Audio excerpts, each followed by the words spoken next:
제77장 하이델베르크의 큰 술통. 이제 머리에 기름을 퍼낼 차례다. 그러나 이 작업을 제대로 이해하려면 지금부터 수술하려고 하는 머리의 복잡한 내부 구조를 조금은 알아두어야 한다.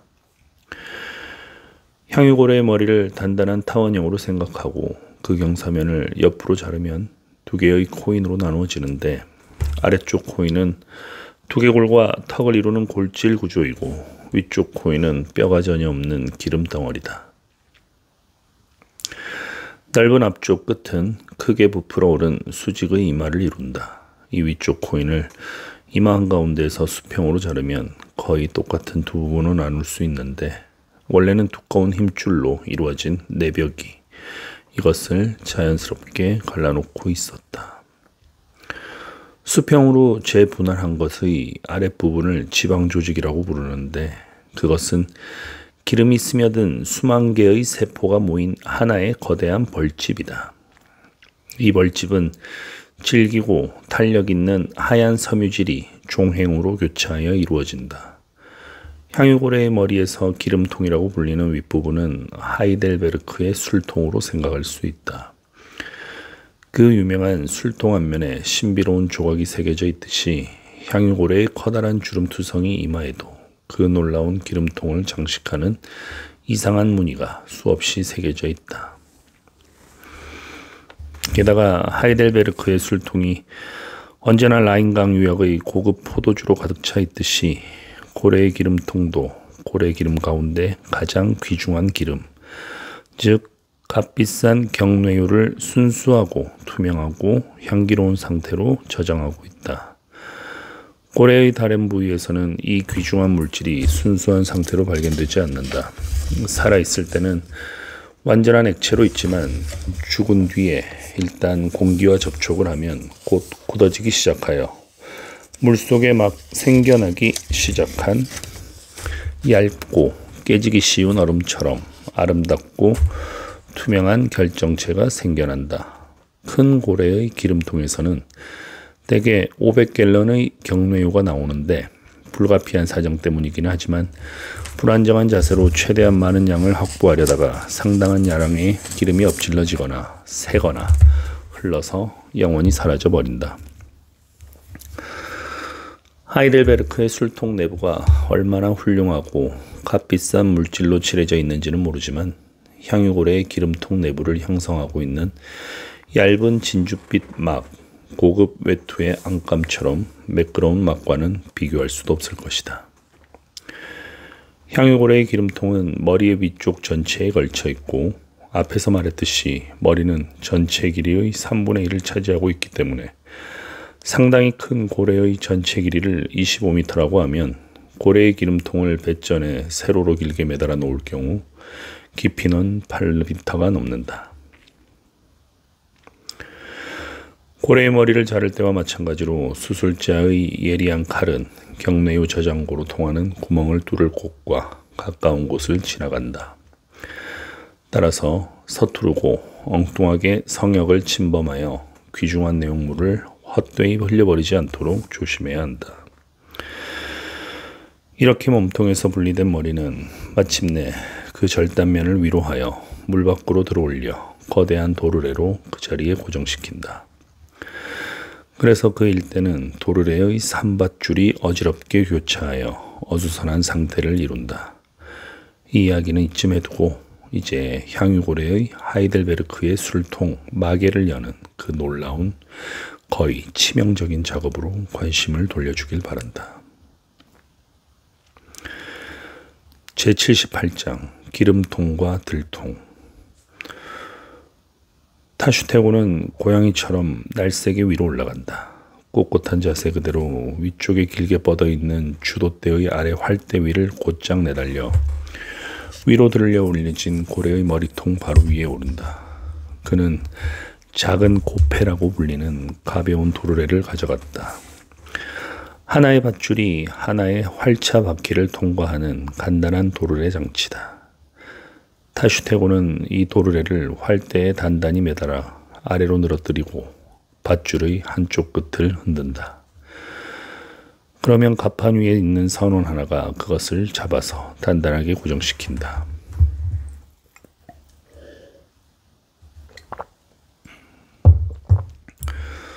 타슈테고는 두 손을 분주히 움직이며 밧줄의 다른 쪽 끝을 타고 공중에서 내려와 고래머리 위에 솜씨 좋게 내려선다. 다른 선원들이 있는 곳보다 높은 그곳에서 그는 쾌활하게 외친다.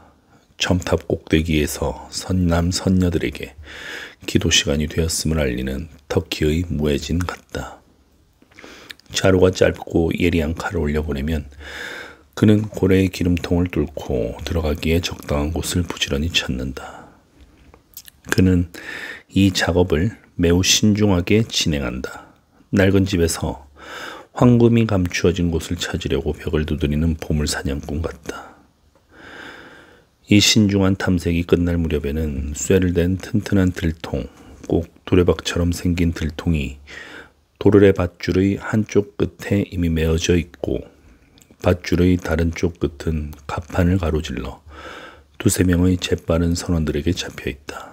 이 선원들은 이제 타슈테고의 손이 닿는 곳으로 들통을 끌어올리고 또 다른 사람이 타슈테고에게 아주 기다란 장대를 건네준다. 타슈테고는 이 장대를 들통 속에 넣어 들통이 고래의 기름통에 완전히 잠길 때까지 내리누른다. 그리고 고패 옆에 서 있는 선원들에게 소리를 지르면 들통은 젖짜는 아가씨가 방금 짜낸 우유통처럼 거품을 내며 올라온다. 그리고 그 높이에서 다시 조심스럽게 아래로 내려지면 정해진 선원이 향유가 가득 든 이 들통을 잡아서 커다란 통 속에 내용물을 재빨리 비운다. 그러면 들통은 또다시 올라가고 깊은 기름통에서 더 이상 퍼낼 것이 없을 때까지 똑같은 일을 되풀이한다. 기름이 바닥날 때쯤 되면 타슈테고는 들고 있던 장대를 더욱 힘껏 점점 더 깊이 기름통 속으로 밀어넣어야 한다. 그래서 나중에는 장대가 5에서 6m나 통 속으로 들어간다. 피커드호 선원들은 이런 식으로 한동안 기름을 퍼냈다. 몇 개의 통이 향기로운 고래 기름으로 가득 찼을 때 갑자기 기이한 사건이 일어났다. 그 거친 인디안 타슈테고가 너무 부주의하고 무모해서 고래머리가 매달린 도르래 밧줄을 잡고 있던 손을 잠깐 놓아버렸는지 아니면 그가 서 있는 곳이 너무 불안정하고 질척거렸는지 아니면 악마가 특별한 이유도 없이 이런 일이 일어나게 했는지 정확한 사정은 알 수 없지만 어쨌든 들통이 80번째나 90번째로 올라가고 있을 때 벼랑간 오 하느님, 가여운 타슈테고가 진짜 우물에 떨어지는 도레박처럼 하이델베르크의 술통 속으로 곤두박질쳐 떨어지고 만 것이다.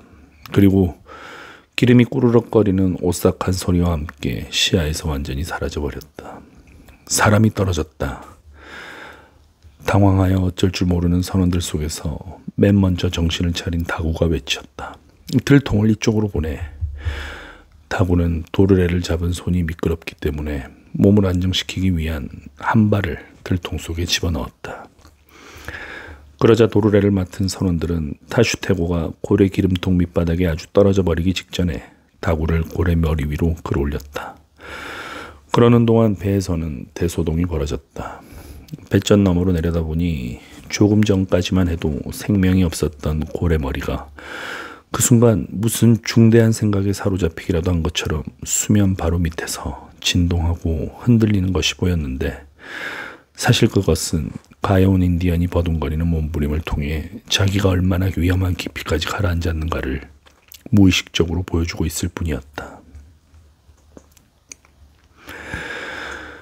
다구는 고래머리 위에서 커다란 절단용 도르래 장치에 뒤엉킨 밧줄을 풀고 있었는데 바로 그때 무언가가 쪼개지는 듯한 날카로운 소리가 들렸다. 고래머리가 매달려 있던 두 개의 큰 갈고리 가운데 하나가 떨어져 나가는 소리였다. 선원들은 이루 말할 수 없는 공포에 사로잡혔고 거대한 고래머리가 옆으로 크게 흔들리자 배는 술 취한 것처럼 비틀거리고 빙산에 부딪힌 것처럼 뒤흔들렸다. 이제 거대한 고래머리를 혼자 지탱하게 된 나머지 갈고리도 당장 부러질 것처럼 보였다. 고래머리가 그토록 심하게 흔들리고 있으니 갈고리가 부러질 가능성은 훨씬 높아졌다. 내려가, 내려가. 선원들은 다구에게 소리쳤다. 검둥이 다구는 고래머리가 떨어져도 공중에 매달려 있을 수 있도록 이 묵직한 고패를 한 손으로 붙잡은 채 엉킨 밧줄을 푼 다음 이제 허물어져 버린 우물 속에 들통을 내려뜨렸다. 우물에 빠진 작살잡이가 들통을 붙잡으면 끌어올릴 작정이었다. 이봐, 기다려. 스터브가 소리쳤다. 거기다 탄약통을 밀어넣을 셈이야. 그만둬. 그걸로 어떻게 타슈테고로 가겠나. 타슈테고의 머리 위에다 쇠를 댄 들통을 밀어넣다니. 그만둬. 그만두라니까. 고패를 피하라. 누군가가 불꽃이 터지는 듯한 소리로 외쳤다. 거의 같은 순간에 거대한 고래머리가 우레 같은 소리와 함께 바다로 떨어졌다. 마치 나이아가라의 테이블록이 소용돌이에 휩쓸려 들어가는 것 같았다. 갑자기 무거운 짐에서 벗어난 선체는 반대쪽으로 굴러서 배 아래쪽의 번쩍이는 동판이 보일 만큼 기울어졌다. 선원들은 모두 숨을 죽였다. 물보라가 일으킨 짙은 안개를 통해 다구가 여전히 흔들리는 고패에 매달린 채 그네를 타듯 선원들의 머리 위와 물 위를 오가고 있는 것이 희미하게 보였다. 그러는 동안에도 생매장된 가여운 타슈테고는 바닥 밑바닥으로 완전히 가라앉고 있었다. 그런데 자욱한 안기가 거치자마자 송곳칼을 손에 든 벌거벗은 사나이가 배전을 뛰어넘는 것이 잠깐 보였다. 다음 순간 물을 튀기는 요란한 소리와 함께 용감한 키케그가 타슈테고를 구하기 위해 물속으로 뛰어들었다. 모두 한 덩어리가 되어 배존으로 달려갔다. 선원들은 잔물결 하나하나를 유심히 지켜보았지만 물에 빠진 사람도 그를 구하러 뛰어든 사람도 보이지 않았다. 그러는 동안에 몇 사람은 배전에 묶여있는 보트에 뛰어내려 배에서 보트를 조금 밀어냈다. 와! 고래머리 위에서 조용히 흔들리고 있던 다구가 갑자기 소리를 질렀다. 배전에서 좀 떨어진 곳을 보니 팔 하나가 푸른 물결 속에서 불쑥 솟아나오는 것이 보였다. 마치 무덤 위의 풀숲에서 팔 하나가 불쑥 솟아나오는 것 같았다. 둘이다. 두 사람이다. 다구가 다시 환성을 질렀다. 곧이어 퀴케그가 한 손으로는 인디언의 긴 머리카락을 움켜잡고 또 한 손으로는 대담하게 물결을 헤치고 있는 것이 보였다. 대기하고 있던 보트가 그들을 건져서 재빨리 갑판 위로 끌어올렸다. 하지만 타슈테고는 좀처럼 정신을 차리지 못했고 퀴케그도 별로 기운이 차 보이지 않았다. 그런데 이 숭고한 구출은 어떻게 이루어졌을까? 퀴케그는 천천히 가라앉는 고래머리를 따라가서 예리한 칼로 밑바닥 근처를 옆으로 푹 찔러 커다란 구멍을 낸 다음 칼을 버리고 긴 팔을 구멍 안으로 깊숙이 쑤셔넣어 불쌍한 타슈테고의 머리를 움켜잡고 끄집어냈다. 그의 설명을 들어보면 처음에 손을 넣어 찾았을 때는 다리가 만져졌지만 다리에는 알맞게 잡을 곳이 없어서 실패할 염려가 있었기 때문에 다리를 도로 밀어넣은 다음 몸을 이리저리 젖혀서 인디언을 한 바퀴 돌리는 데 성공했다. 불알을 탁 잡으면 되는데. 이 원문에는 없는 이야기입니다. 죄송합니다. 그래서 두 번째 시도에서 정상적인 방식으로, 즉 머리부터 잡아서 꺼낸 것이다. 고래머리도 예상한 대로 잘 움직여 주었다. 이리하여 퀴케그의 용기와 훌륭한 삼파술로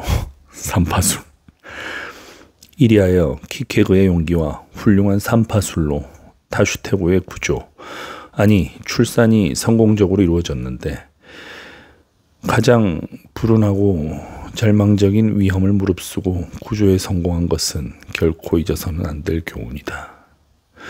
아, 이 장면 그 옛날에 드라마 대장금에서 그 세자, 이제 그 아기씨를 생산하신, 그러니까 왕비죠. 그 뭐 횡산, 역산, 다리가 먼저 잡혔을 때 뭐 소금을 발라가지고 살짝 밀어 넣어서 머리 쪽으로 다시 끄집어내는 그 장면을 떠올리게 합니다. 아마 쓸데없는 얘기 죄송합니다. 다시 읽겠습니다. K헤드 출신인 타슈테고가 겪은 이 기묘한 모험은 일부 육지 사람들에게는 믿을 수 없는 일로 보일 것이다. 하지만 육지 사람들도 사람이 우물에 빠지는 것을 보거나 들었을 것이고 그런 사고는 드물지 않게 일어난다. 그러나 향유고래의 기름통 주위가 매우 미끄럽다는 점을 감안하면 인디언의 경우보다 가능성이 훨씬 적다고 할 것이다. 하지만 똑똑한 사람은 어떻게 그럴 수 있느냐고 의심할지도 모른다.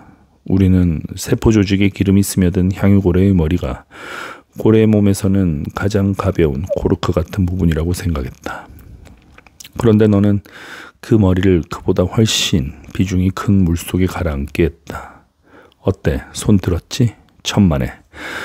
손을 들어야 하는 것은 당신들이다. 타슈테고가 기름통에 빠졌을 때 그 안에 가벼운 물질은 거의 다 없어진 뒤였고 조밀한 힘줄로 이루어진 벽만 남아있을 뿐이었다. 벽은 앞에서도 말했듯이 이중으로 용접하고 망치로 두드려 편 듯한 물질로서 바닷물보다 훨씬 무겁기 때문에 그 덩어리는 거의 납덩이처럼 가라앉고 만다. 하지만 아직도 고래머리에서 떨어져 나가지 않고 남아있는 다른 부분이 빠르게 가라앉는 이 물질의 경향을 억제했기 때문에 고래머리는 서서히 신중하게 가라앉았던 것이고 그래서 퀵헤그도 기민한 응급 산파수를 발휘할 수 있었던 것이다. 그렇다. 그것은 정말로 응급 구조였다.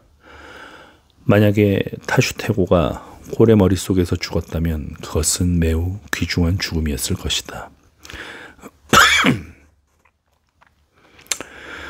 가장 하얗고 가장 향기로운 경뇌우 속에서 질식하여 고래의 몸에서 가장 신성하고 은밀한 내실에 입관되고 연구차로 운반되어 매장되는 격이니 얼마나 고귀한 죽음이었을 것인가.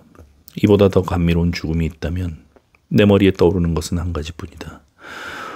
오하이오주의 어느 벌꿀 채취자가 쏙이 빈 나무의 아귀 속에서 꿀을 찾다가 구멍 속에 꿀이 가득 들어있는 것을 발견하고 너무 깊이 몸을 들이미는 바람에 꿀이 오히려 그를 빨아들였고 그래서 그는 꿀로 방부 처리된 채 죽고 말았다. 이와 마찬가지로 꿀이 가득 든 플라톤의 머리에 빠져 거기서 감미롭게 죽어간 사람은 또 얼마나 많았던가. 모비딕 78장까지 읽었습니다. 고맙습니다. 하시는 일 모두 잘 되시길 바랍니다. 안녕히 주무십시오.